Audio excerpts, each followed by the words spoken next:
विवेकानंद और आप देख रहे हैं न्यूज फॉर नेशन। एक बार फिर से हम बड़ी खबर के साथ हाजिर हैं। कहा जा रहा है कि 12 तारीख को बड़ा खेला होगा। खेला क्या होगा? यह भी कहा जा रहा है कि जेडीयू के अंदर टूट हो जाएगी और नीतीश कुमार की सरकार गिर जाएगी। तो क्या होगा? एक तरफ कहा जा रहा है कि स्पीकर अपनी कुर्सी नहीं छोड़ेंगे, स्पीकर के खिलाफ अविश्वास प्रस्ताव भले ही लाया जाएगा लेकिन अविश्वास प्रस्ताव विफल हो जाएगा। तो तरह तरह की चर्चा की जा रही है। चर्चा यही है कि एक बार फिर से जेडीयू के अंदर टूट होगी, बीजेपी के अंदर टूट होगी और तेजस्वी यादव बिहार में सरकार बनाएंगे। यानी कि स्पीकर को आगे कर आरजेडी बड़ा खेला कर सकती है। इस पर तरह तरह की चर्चा अब तक की गई है। लेकिन आज जो हम खबर बताने जा रहे हैं वो आरजेडी के लिए चिंताजनक है, क्योंकि हम जो देख पा रहे हैं या जो फिर बिहार विधानसभा का जो पत्र है, जो कार्यसूची है, उसको देख करके तो हम यही कह सकते हैं कि पहली लड़ाई ही तेजस्वी यादव हार गए हैं। स्पीकर को आगे करके जो लड़ाई लड़ी जा रही थी बिहार में, पहली लड़ाई में ही स्पीकर चारों खाने चित हो गए हैं। हम ऐसा इसलिए कह रहे हैं क्योंकि अभी 2 दिन पहले यानी कि 7 फरवरी को स्पीकर अवध बिहारी चौधरी ने साफ तौर पर कहा था कि वे इस्तीफा नहीं देंगे और कार्य संचालन जो नियमावली है बिहार विधानसभा का, उसमें यह स्पष्ट वर्णन है कि 14 दिन से पहले किसी भी स्पीकर के खिलाफ अविश्वास प्रस्ताव पेश नहीं किया सकता है। यानी कि आप नोटिस दीजिए, उसके 14 दिन के बाद स्पीकर को हटाने की कार्यवाही की जाती है। वाकई में ऐसी बात है, लेकिन स्पीकर यह भूल गए कि आपके खिलाफ अविश्वास प्रस्ताव का नोटिस जो है वो 28-29 जनवरी को ही दे दिया गया था, जबकि 7 तारीख को स्पीकर अवध बिहारी चौधरी कहते हैं कि उन्हें आज ही नोटिस मिलने की, अविश्वास प्रस्ताव का नोटिस मिलने की जानकारी हुई है, लिहाजा वे आज से इसको जोड़ेंगे। यानी कि 7 तारीख से में 14 और जोड़ दीजिए तो 21 तारीख को वे मान रहे थे कि मेरे खिलाफ अविश्वास प्रस्ताव तो 21 तारीख को आएगा। लेकिन आज जब बिहार विधानसभा की तरफ से बजट सत्र के पहले दिन की जो कार्यसूची जारी की गई है, उसमें अवध बिहारी चौधरी हार गए हैं। यानी कि पहली लड़ाई ही अवध बिहारी चौधरी हार गए हैं। और यह आदेश जो है किसी अधिकारी ने नहीं बल्कि न्यायिक सेवा के अधिकारी की तरफ से जारी की गई है। बिहार विधानसभा के जो सचिव होते हैं वो न्यायिक सेवा के वरिष्ठ अधिकारी होते हैं। यानी कि जिला जज जो होते हैं, जिला जज में जो वरिष्ठ जज होते हैं, उन्हें ही सरकार विधानसभा के सचिव के पद पर नियुक्त करती है। यानी कि यह पद जो होता है वो न्यायिक पद होता है और जो आदेश जारी किया गया है उसमें स्पष्ट तौर पर दिया गया है, मैं आपको बता दे रहा हूं और यह प्रमाण भी है, यह सबूत है बिहार विधानसभा का। और राजकुमार जो बिहार विधानसभा के सचिव हैं, उनके हस्ताक्षर से यह पत्र जारी किया गया है, जिसमें कहा गया है प्रारंभिक कार्य में होगा अध्यक्ष का प्रारंभिक संबोधन। जैसे ही कोई सत्र की शुरुआत होती है तो सबसे पहले जब बजट सत्र की शुरुआत होती है तो विधानसभा की शुरुआत होते ही अध्यक्ष का प्रारंभिक संबोधन होता है। उसके बाद अध्यक्ष बताते हैं कि राज्यपाल का संबोधन होगा, आप ज्वाइंट सेशन होगा और आप तमाम विधायक जो हैं वहां चलिए। उसके बाद क्या होगा?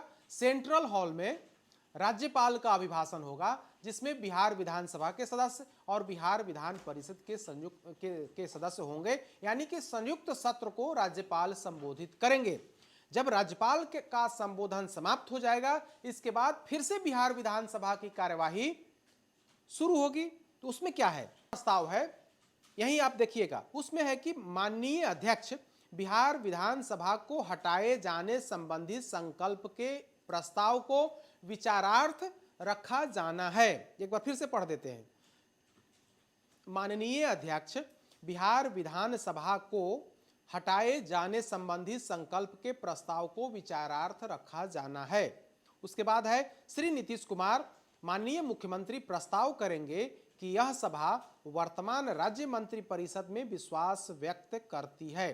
लेकिन जो महत्वपूर्ण बात है, जो अब तक कहा जा रहा था या फिर स्पीकर अवध बिहारी चौधरी भी कह रहे थे कि उन्हें तो 7 फरवरी को ही जानकारी हुई है कि उनके खिलाफ अविश्वास प्रस्ताव का नोटिस दिया गया है और उन्होंने बाजाप्ता संविधान की धारा अनुच्छेद 179 का वर्णन भी किया। 179 में वर्णन है कि अध्यक्ष को कैसे हटाया जाना है। अध्यक्ष खुद भी इस्तीफा दे सकते हैं या फिर वे उनकी सदस्यता यानी कि विधायकी की सदस्यता समाप्त हो जाती है तब वे इस्तीफा दे सकते हैं, या फिर उनके खिलाफ अविश्वास प्रस्ताव पेश करके उनको हटाया जाता है। यह संविधान की धारा 179 में वर्णन इसका है।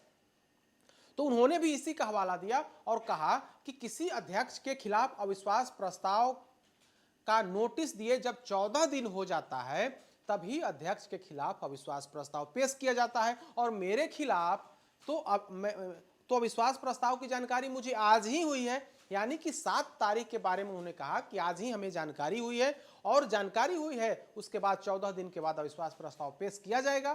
तो पेश होगा तो विधायक जैसा चाहेंगे वैसा होगा।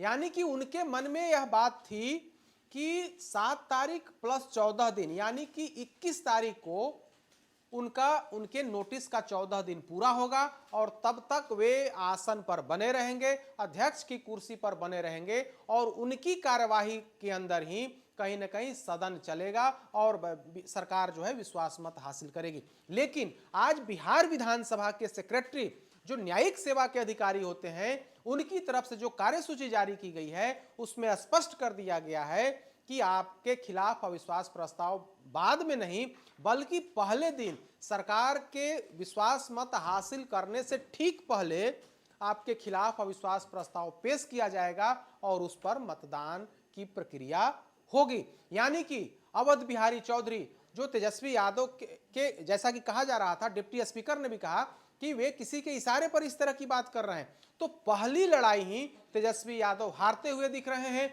अवध बिहारी चौधरी के सचिवालय ने ही यह स्पष्ट कर दिया है कि 20 या 21 फरवरी को नहीं बल्कि 12 फरवरी को ही अध्यक्ष के खिलाफ जो अविश्वास प्रस्ताव का नोटिस दिया गया है उस पर अविश्वास प्रस्ताव पेश होगा और अध्यक्ष को हटाने की कार्यवाही की जाएगी। तो कुल मिलाकर के कहें तो इस लड़ाई में जो लड़ाई है बिहार में, जो कहा जा रहा है कि एनडीए जीतेगा या फिर महागठबंधन जीतेगा, इस पर तरह तरह के कयास लग रहे हैं। और इन कयासों के बीच आज बिहार विधानसभा की तरफ से जो पत्र जारी किया गया है उसमें स्पष्ट कर दिया गया है कि अध्यक्ष के खिलाफ जो वोटिंग है, अविश्वास प्रस्ताव पर जो वोटिंग होनी है वो सरकार की वोटिंग से पहले यानी कि सरकार के विश्वास मत हासिल करने से पहले ही हो जाएगा।